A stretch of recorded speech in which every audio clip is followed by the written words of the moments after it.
Good evening, everyone. Welcome to the league. The league is back. The biggest tournament ever on this Twitch channel on a Wednesday. But it is also to be awesome to see you, Jim. It's been a long time. It feels like it's been a long time. It's been ages since I've delved into the world of Rocket League, and I'm keen to whet my appetite with the league. What have you been up to then? I've been up to everything esports. I think that's probably the best way to put it. So a range of different things. Even got into some Counter-Strike. So back to my roots a little bit over the past couple of weeks. But right now I'm trying to delve into Rocket League. It's turning out that the Epic Games Store at the moment is just denying me some entry. But as I said, I'm literally there at the gates shaking, going, "Let me in." Well, Like yeah, right now. I think that's the same with a lot of people, right? Free to play comes out tomorrow. That's going to be pretty big. They're all waiting for that one. Ranked came out today. We've got some server issues with a few of the matches, so that's may cause a few delays tonight. Certain servers have bad routing to players, so we're ensuring that we get the right server, but that just takes a little bit of extra time. But Absolutely. We're trying to verify our email address. I don't know if you're doing that currently, but that's exactly what I'm trying to do. The email address I've had forever, I'm trying to verify. well, I played Fortnite for a little bit, right? So I had an Epic Games account. Now, what I'm getting annoyed at is apparently if you have no Epic friends, and I definitely don't have any Epic friends, Well, like you get less frames if you have them. So I'm trying to remove them, but obviously when I created the account in the first place, I must have imported all of my Steam friends. So I have to go through every single one and remove them one by one and be all sad. it's like that. It's new beginnings, right? I think that's probably the best outlook for it. It's new beginnings. It's time to get yourself involved. I'm literally it's saying unknown error. For me at the moment. Oh no. Uh, This is what you get for launching Rocket League the second before a broadcast, right? That's how it goes. But thankfully, you've got screen share, so you can send it to me. I can. The way You want me to send you that instead of the stream? All right. Well, I guess we'll do that for the first one while you try and sort this out. Let's have 4 streams of things running at the same time. That should be up for you now. Scuffed streamer, by the way. Yeah. Hey, it's not my fault. Hey, we're being pretty chill. We at have the been. moment. We're not. This is more for the players. This is competition for the players, right? At the moment, it's only RLCS. There's some obviously that's really awesome to have so much Rocket League for those guys, but we don't get to see that much, and we often missing a lot of these matchups against certain teams. And on the regular, I've missed having a league that lasted over a long format, and you could build a real story from the fact that you saw every single matchup against each other over, the period of a couple of months. So this is why we've brought in the league. We're not got the number one production. We're not trying to be the best of the best of the best right now. We're trying to do the best we can for the Oceanic region. And of course, that's also come back to Twitch, right? And everybody around the region. I put in $120, right? Right now, we're at like $900 raised or $880 raised, something like that. An absolutely incredible amount of people just reaching out saying, how can I contribute to the prize pool? Jim Nesto was one of them, Nolsky, MJ Carr, Shoreline Sunset, Hectado, all coming in huge to raise a lot of money for the prize pool, which also means we have 2 seasons and 2 divisions as well. So if you want to cover the second division, go to Junior Tin's channel, Vive's channel, or type !multi, and that'll get you that as well. Yeah, I think it's important to note that the community really stood up and helped contribute to make this a reality. And you nailed it. This is something for the players. And that's basically what the focus should be. It's not on how glitzy the production might be or how good your commentary team looks. It's about how good the players are when it's not something huge to play for. It's very difficult to build storylines when you only see players play like 3-4 weekends out of the every 6-month period. It's difficult to build storylines around that. So it's much better when you've got consistent gameplay, you've got consistent rivalries also on the pitch being formulated. So I think it's really cool to see something like this come together in such a short space of time, and even cooler to see people that may not be as heavily involved in the Rocket League community day in, day out also contribute, because they want to see more. They want to see more players playing Rocket League and having something a little bit more to play for. And, when it comes to those here Rocket League 2, we haven't really had much battle between the top 6, but also in terms of the support of those 7 to 12 teams at the moment, or 7 to 14 actually, I feel like we haven't even actually seen a separation of many of those teams, either because they haven't played each other or because, the Swiss format isn't all-encompassing. It's great because you see 3 to 5 matches, but that's different to seeing everybody versus each other over an entire league. So I'm really excited to see how the second division goes, whether those guys really enjoy the battle to come to the top, and also if the prize pool does get higher, and you guys can commit to the prize pool, donate down below, all money, 100%, and even slightly more because I'll cover all fees, will go into the prize pool, and that's 50% split between this season and next season. I've already committed to the second season. We've already got prize money for the second season as well.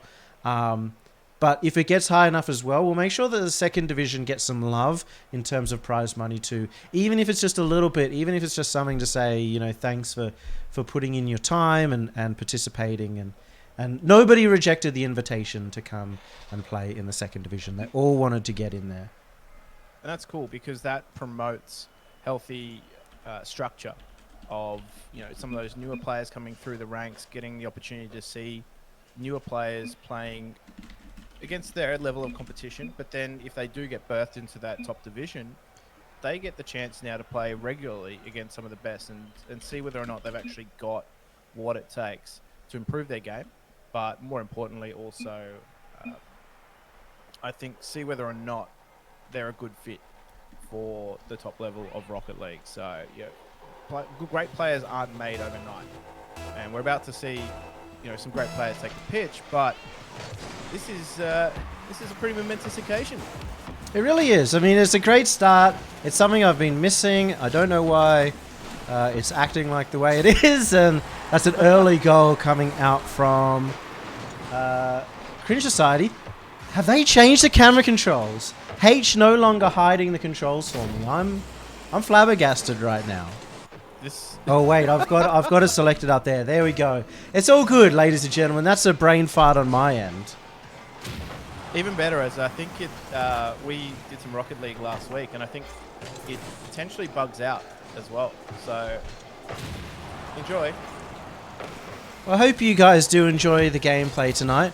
Of course, Fury and Cringe Society, you may think this is pretty mismatched, but Fury certainly on the rise in the qualifiers. You can see exactly why. They had a really good qualifier. They end up losing to Ground Zero, which is, obviously not going to be saying much about any team in the region. Most of them are losing to Ground Zero at the moment. And held on with a substitution in the very final match in order to get themselves here over the top of Direwolves. It's interesting too to note that Ground Zero on quite a tear. It's been a long time coming for those guys, building with rosters and switching around players as well, and trying different things. And it's persistence that have got those guys to that level. But you always want to peak at the right times, right? It's a very difficult thing to do. You always want to peak in form at the right times. They just haven't quite nailed that yet. But if they'll take anything from this streak that they're on, it's confidence. It is really nice to see, of course, but for Cringe Society, they are pretty much the tippity top. They're in a 1v1 battle against Renegades, so you're not expecting them to fall. But last time we actually saw these guys in the regional final against Renegades, they didn't quite look up to their best, so they'll certainly want to be proving themselves here. As a note as well for everyone, this is a best of 7. I'll put it to a vote for the players on what they wanted, because it is about, you know, practice and getting the most out of this. Division 1 wanted best of 7, Division 2 wanted best of 5s for league play. So there's a bit of a difference there as well. It's pretty cool to see that, you know, second division getting into the best of 5s as well. I mean, those guys normally only get runs at best of 3s in a lot of the competitions that they're in. So best of 5 will give them a little bit more of an opportunity to have a crack. They'll get certainly plenty of room as well. They've got 7 matches because there's 8 teams in the second division. So they're going to have ample chance to play. Sometimes they're playing 2 matches in a single night. They'll really get to separate themselves. But Drippe with a big double touch. He's been looking for plenty of these recently and has been hammering them home. Certainly has, and that is textbook stuff from Drippe. He doesn't miss from that range. You can't let him have free range of the ball and expect not to concede. Another good early lead coming out. Can Fury fight back? That's the real question. They got a good goal earlier on, but it felt more like Cringe Society just being slow to start. This being a 7 p.m, you'd normally expect them to have had a scrim, some kind of warm-up before this one, but I'm not sure if they got one tonight. So that could be the chance for Fury to really get ahead if they can get that early game. All important. You never want to come into these sort of competitions cold. And I think we'll find out after this first game whether or not this team is warmed into it. But I mean, 2-1, less than 2 minutes left on the clock. Well, I've spent a little bit of time fiddling around. I think we're good now, David, in terms of the party situation. Oh, beautiful. So you finally figured out how to log into Rocket League. It's always a good early step, I'd say, Jim.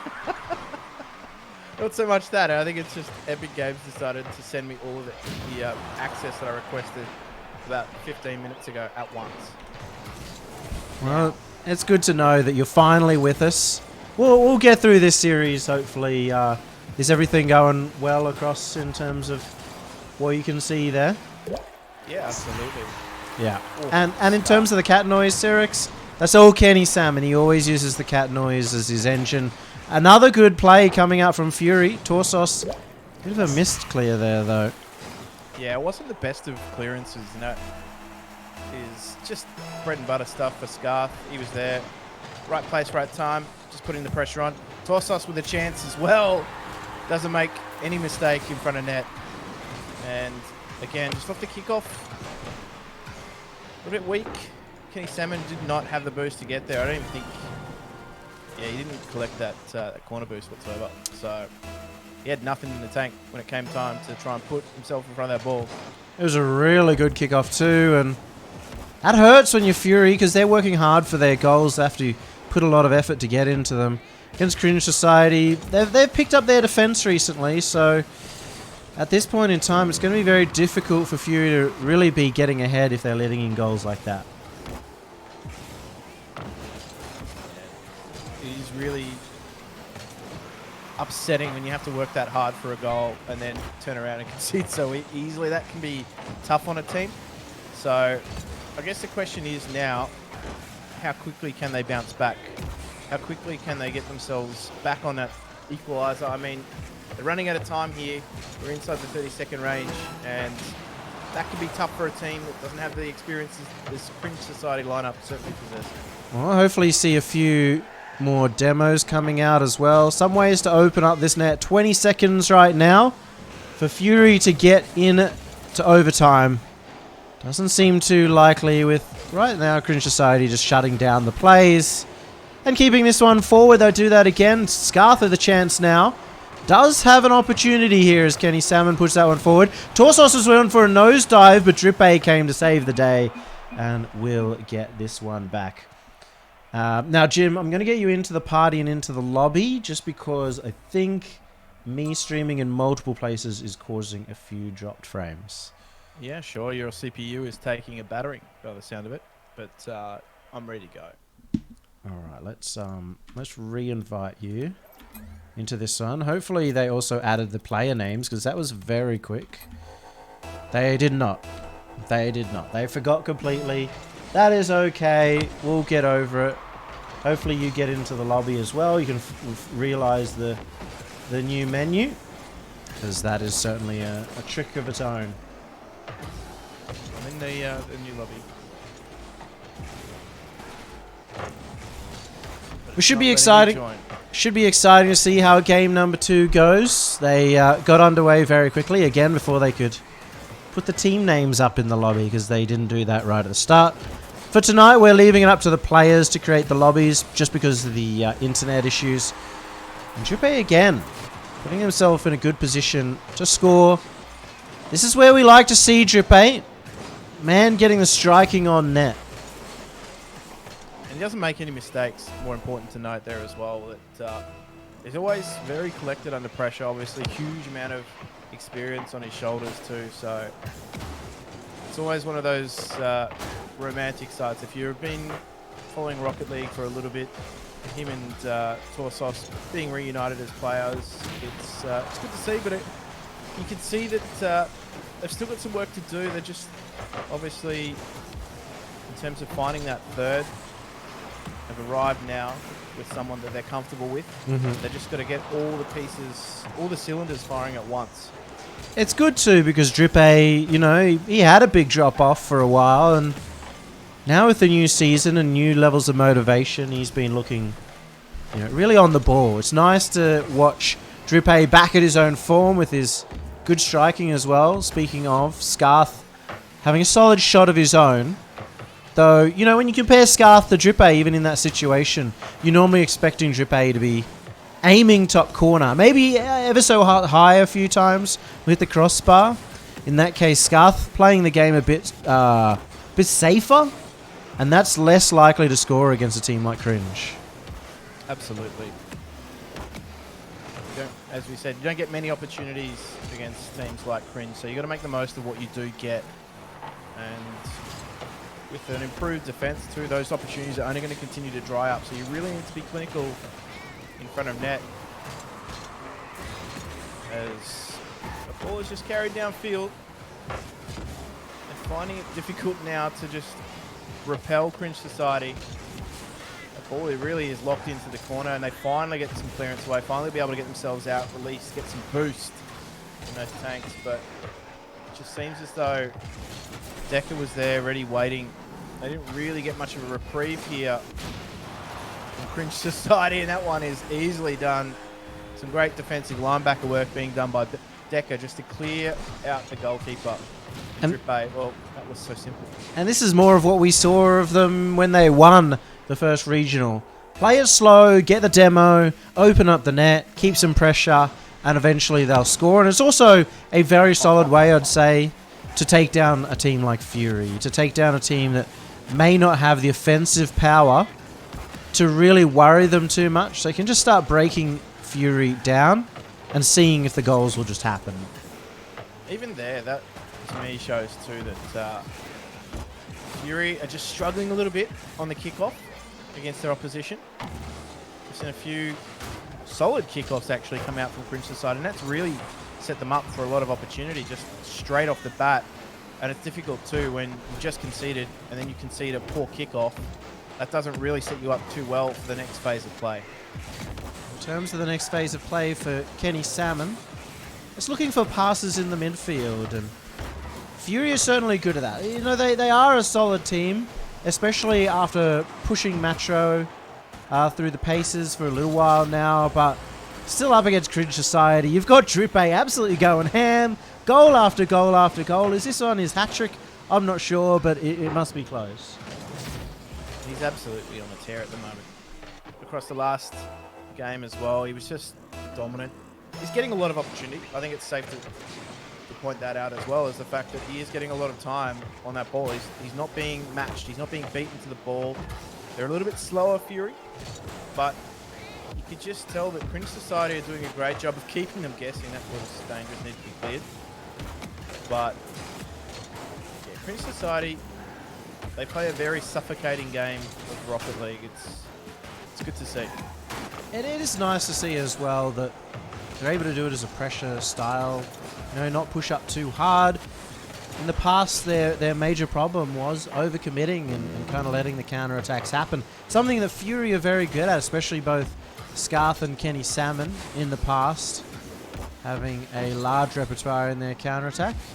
So now they're going to probably have to really rely on Matro, the rookie, not just of the team, but really of the league entirely. The only player who hasn't spent any significant amount of time in the top 8. Outside of maybe Caveman Ben, but we'll see where Matro can go. He's certainly got the mechanics. He hasn't been able to use them too much for now. Not getting given enough room. No, I think, yeah, he won't be afforded the opportunities against a team like Cringe Society. But this is case in point. This is why the league is so important for players like Matro. So he is going to be able to gain a lot of experience, even just out of playing in this sort of setting. It's very different to scrims. Competition setting, very different to scrims in any game. It's also going to be interesting to see who feels the pressure a bit more here. Obviously, you have Cringe Society, Renegades, Ground Zero. They're probably going to be very relaxed here. They don't feel that much pressure even necessarily in RLCS compared to other teams. We'll see. Maybe a team like Fury, especially, are going to have a large amount of pressure in order because they're going to really prove themselves. They could potentially get knocked out at the end of this competition. At the end of the 5 weeks, the bottom 2 teams are going to go into promotion relegation tournament. So getting into that 4th spot, very, very important. Even getting into the 5th spot, so you have a chance in those finals. If you guys didn't know, there's a top 5 gauntlet finals. Is going to be really important just to have a chance to stay in here. Well, it's consistent competition that you're playing in, and you only ever benefit from that as a player. It's getting used to those pressure scenarios, getting used to being able to compete at this level against these players on the regular. It doesn't get any better than that. In terms of competition, it doesn't get much better than Cringe Society as well. So it'll be interesting to see if Fury can get 1 on the board. It's 2-0, but it's still a best of 7. Game 1, though, was definitely Fury's best shot so far. Many players caught really far backwards on the defense for Fury. That's what's making them struggle to get out of defense early on in this game. They're not ready to attack the ball, and now it's a 2v1 situation. Torsos gets blocked out by Kenny Salmon. He'll do his best to keep that out, but again, just stuck on defense this entire time. Exactly where Cringe Society like to pin you. Can't really let them get away with that either. They're a fantastic team. And I've been really impressed with Decker's edition as well. Oh, that could have been disastrous. That could have been disastrous. You don't want to concede like that. But this is where they need to be very cautious of committing numbers forward and overcommitting, trying too hard to get that goal. A team like Cringe Society will punish you if that happens. Well, it's looking tough at the moment for Fury, but still 0 each on the board. They're really going to need to 100% win this game. We said it was important for them to get off to a good early start. Well, now it is do or die. And in fact, when it comes to these matches too, game differential is going to be so important. Drippe again, another double off the backboard. No one is stopping this man at the moment. No, he's just having free range of whatever he wants to do. And he has been the source of so much hurt for Fury right now. It's really got to feel tough, They're not necessarily playing badly. They're not making huge mistakes. They're just getting touches that are just a little bit off, right out into the center, or getting pressured out of the play, and then Drippe comes in to clean it up. Very difficult to see if you're a Fury fan, but again, they are a team that kind of only just made it in through the lower bracket. They had to work their way in. And just getting into the top 6 in the first place is a massive effort. So whatever damage they can do throughout to get into top 5, top 4 would be pretty incredible. Because at the moment, we've really got a very solid top 4. Feels like we have a top 4 and then outside of that, everyone's a bit of a step behind. Yeah, they're a team that's only going to grow into the league as well. So, I mean, this is their first outing. It is round 1, obviously, as well. So, in future weeks, I think that's where we're going to see that clear improvement. This is the first taste for some people watching Fury. I know for myself, I haven't seen too much of these guys recently. So, I just know that in this competition environment, they will improve. Something that Scarth and Kenny Salmon certainly did a lot in the last RLCS. I mean, going into it, no expectations on that team, and by the end they came second. They have to rebuild again all the way from scratch and see if they can do it again. We know they certainly have the chops. And also they've had the drive recently to, I guess, start practicing more, to get more on the mechanical side of things. Of course, a long process, takes time, but again, that's why we're running the league, you know, so that they have the time to continue competing, getting better and better, and hopefully have a stronger oceanic region because of it. Absolutely. This is the right environment to just dial everything in, get yourself into good form, come, you know, a bigger event, and without bigger events necessarily on the immediate horizon, this is that time where players will be just zeroing in on what their goals are and how to achieve them as well. So, like you said, it's not a case of Fury playing bad. They're up against some pretty stiff opposition in Cringe Society. And it's just a combination of both forced and some unforced errors creeping into the gameplay that they're being punished for. You do make a good point. You know, with RLCS is coming up, you know, this weekend, next weekend. So that for these guys, right, like this is where they can really hone their skills towards that. You know, they might not have the chance previously during the week to figure out what's going wrong. Could be the difference between a big result or not. It's getting close there, but it's still Cringe Society in the lead. They're not going to be too unhappy about not getting that goal. You say that, but I know Torsos might be unhappy about that.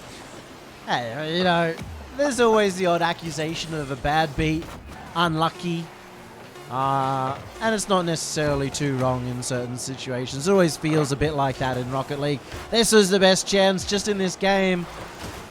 Fury had their one chance, I really felt like, all game, but it still was only a whiff of a chance right there, as Scarf would have had to be incredibly fast to get that one past. You can kind of see 2 shots in total. Matro may be having some difficulties with the servo, I'm not quite sure. But really looking difficult for them right now, right? Yeah, it is. It's a difficult prospect to try and reverse sweep anyone, let alone one of the better teams in the competition. So for them, it's going to be a case of just fighting for everything, fighting for every ball, putting pressure on Cringe Society where they can, and just making those small changes that are going to see them better results. I mean, take that match, for example. It was only a 1-goal game. And that was probably their best chance yet. And that is a difficult goal to concede if you're trying to work your way into this match. Yeah, that really hurts. Matro not understanding that Scarth was behind him on the kickoff. And that leads to that goal. A missed touch. But, again, he is the rookie. We're kind of... That's definitely something that he can look back on and think, okay, you know, I need to be more aware of where we're positioning at the start. Maybe as a team, they're still not quite sure exactly how they're dealing with the kickoffs. Potential chance there for Fury, but it doesn't lead to anything at the moment. As you can see, just how controlled Cringe Society are. Always just a little bit closer to the ball. Always a little bit more positioned. Always a little bit more trusting. And it's working out in spots where, or into the favor of Cringe Society, where they can just basically be first to every single ball because of that. Yeah, context is key as well. Conceding a goal like that, at the end of the day, it's not losing you a regional qualifier. It's not anything bad. It's just a learning experience for them. So it's a chance now to build back into it. They're down 1 goal, and fairly early on in the piece as well. But they need to be careful here. They can't let Drippe have the space and time that he has had previously.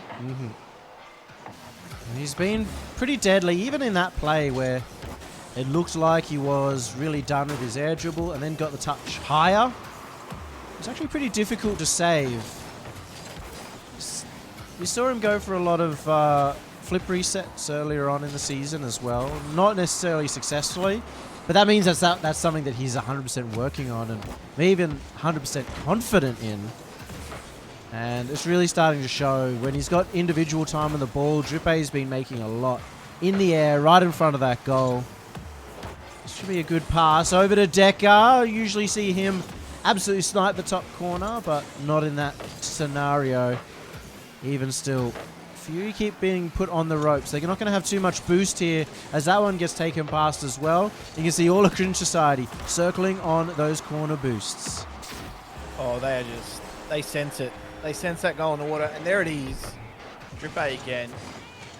Kenny Salmon just not the best of clearances. That was immediately pounced on and straight into the path of Drippay as well. That is Decker putting pressure on in the right areas, the right moments. You can see just a slight mismatch there. And again, even right now, these kickoffs are putting Fury under early pressure. And over the course of this match, it might result in a goal or two, but you need to fight for everything against a team like Cringe Society. And that's the difference between these two teams right now. This should be another. No, it doesn't. It doesn't end up being a goal. So Fury still have a chance here halfway through the game to at least get one. And even just for a tiebreaker scenario, just to get one would be so important. I think that's another fantastic part of round robins of league players, is that every single game really matters. Doesn't matter if you, it's a big difference between going 4-0 and going 4-3 when it comes to the end. We are expecting probably some close tiebreakers, especially at that bottom section of the ladder. That's where we're expecting Fury to be. That is a huge point to make.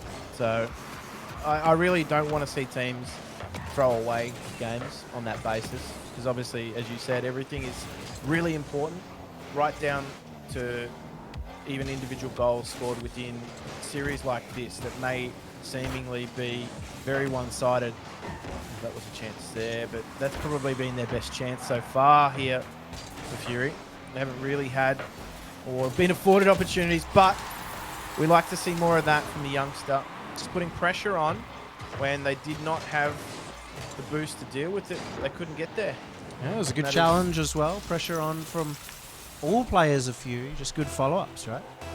Absolutely. That's a confidence-building goal. You want to see more of that, but a minute 20 left. They better get their wriggle on. Time is of the essence for Fury at the moment. And Cringe Society as well. You know, you look at the tiebreakers to them.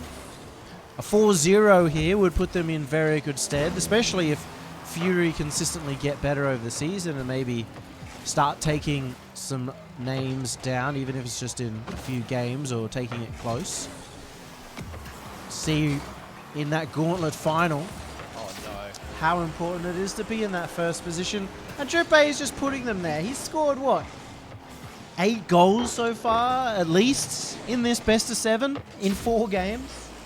And that one just comes from putting pressure on a defender who seemingly thought they had more time than they really did.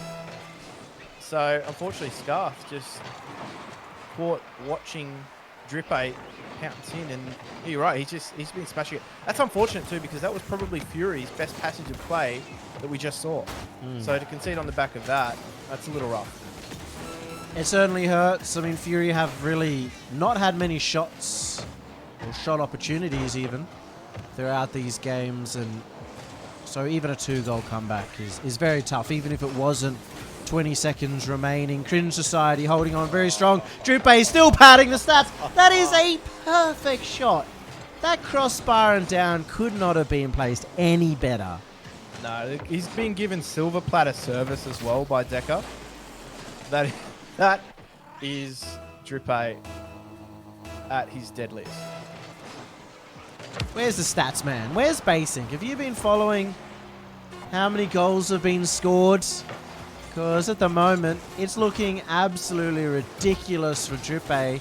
If I was right with the last one, that means he's up to 9 goals in 4 games. And that is Cringe Society taking it 4-0. A massive start for them. Well, I mean, I thought these games, I put in the schedule, they'd take maybe 50 minutes for a best of 7, a bit quicker than you'd normally see.